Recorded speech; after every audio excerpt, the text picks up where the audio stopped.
Oh, hi. Didn't see you come in as I was posing with my district magazine. You know, it's easy to forget that with this fabulous website that we also find the time to produce this fabulous magazine.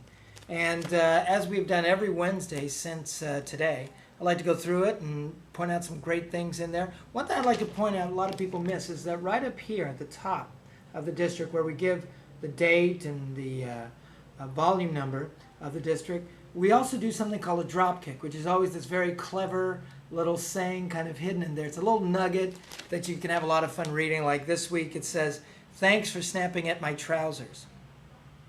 Well, a lot of times it's clever. You know, it can't be clever every week because it would get boring. If it was nothing but clever, clever wouldn't mean anything anymore. It would just be, you know, what that was. And clever would have to be a whole different thing. So it's good that sometimes maybe it isn't the most clever thing you ever heard, okay? But it's there. Sometimes it's clever. Anyways, taking a look in here, we got a bunch of letters about Star Harris, who's the woman who we wrote about a few weeks ago, who sues a lot of people, and some people think she's great. And some people say, on one hand, perhaps I can consider it an interesting story. On the other hand, I question why you even gave this bitch of a crazy lady the time of day. The whole thing is really weird. Yes, it is, Martin Connolly. Thank you for writing in. Then we have Vector Control. That's the little column I write every week. And it's okay this week. It's not my favorite. But one of the things I write about is Larry King and how he's increasingly becoming just more and more detached from reality, if that seems at all possible.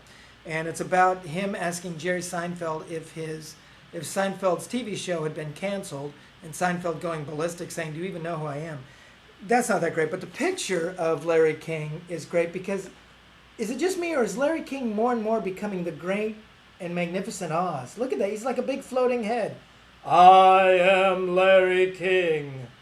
Marry me. So, anyways, that's Larry King. What else we got? We got... Oh, you know, you may have checked out the video earlier of me and Theo Douglas with Big Baby over at the Long Beach Museum of Art. Well, we've got a story here about Big Baby. And you know what? That video we did with Big Baby, so far it's been very popular. But I do regret I had the museum director with me.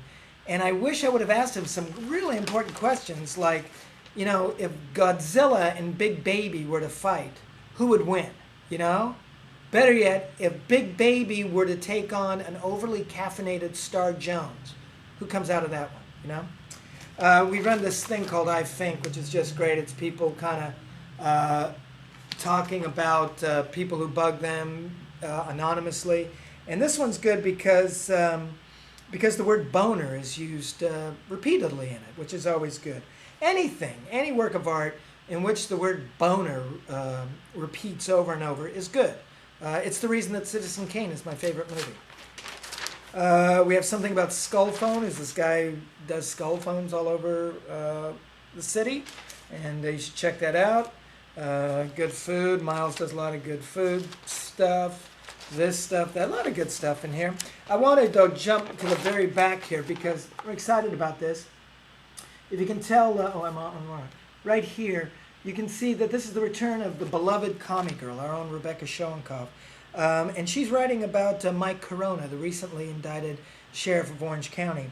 And what she writes about Mike Corona is that she totally digs Mike Corona. And I mean, not politically. She wants to get busy with the sheriff of Orange County. That sounds so medieval, the sheriff of Orange County. Inside the courtroom, the sheriff was looking sweet. There's something about cops, Republicans, and Marines that gets to me. I think it's the manly way they want to shoot and kill people. That's our Rebecca. She goes on, anyway, I was all tingly and staring and thinking cozy thoughts like, now he can leave his wife and be my boyfriend from jail. You know, when Rebecca is no doubt, I think, our most popular writer. And whenever people find out what publication I work for, they always want to ask me about her. And the first question is, they always have is, she is like wild as all of her pieces seem to be. You know, this wild, drinking, sexing woman. And I always say no. She's actually a very down-to-earth, sweet, big-hearted woman who is really sweet to a fault. Then people ask me, is she as crazy as she seems in her writings? And to that, I always say absolutely.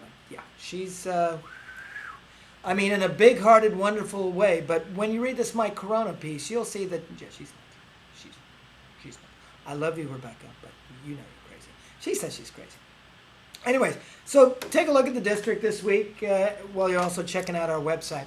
And listen, if you like something or don't like something in the paper, please write us a letter. Better yet, email us on the website. That'd be great. In fact, you know, these videos, people seem to be liking them. Every week we get increasingly more hits, as the computer people say, and yet we don't get any comments.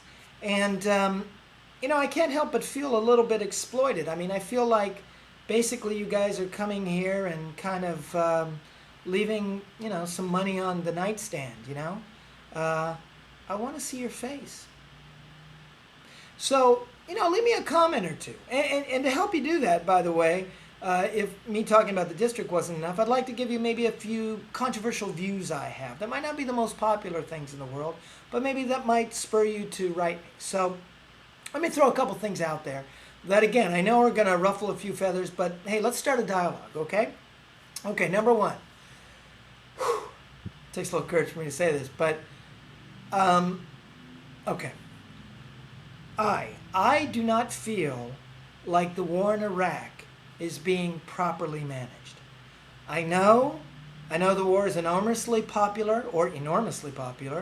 I know that it is brought upon calls for kind of spin-off wars in South America, maybe in one of the Dakotas. I know George W. Bush is seen now as a military genius. But for me, I don't feel like the war in Iraq has ever been properly defined, what we're doing there, what we hope to accomplish.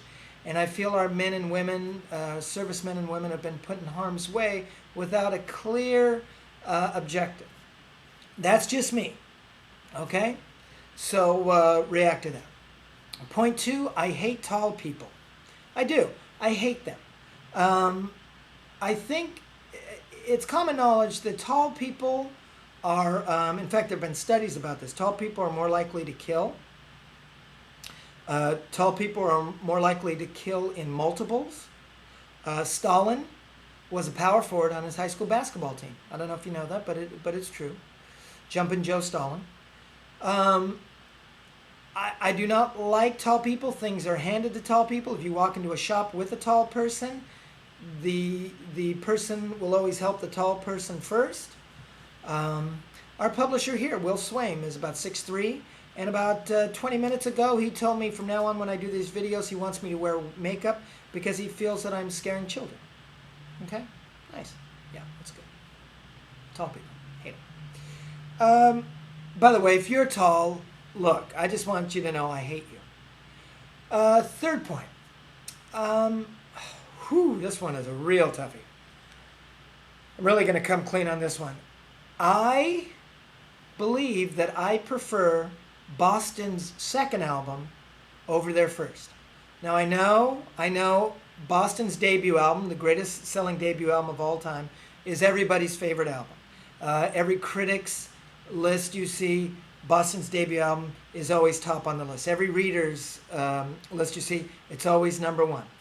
And granted, it has the big hits, More Than a Feeling, Rock and Roll Band, Feeling Satisfied, absolutely. The big hitters, the songs that really define our lives, right?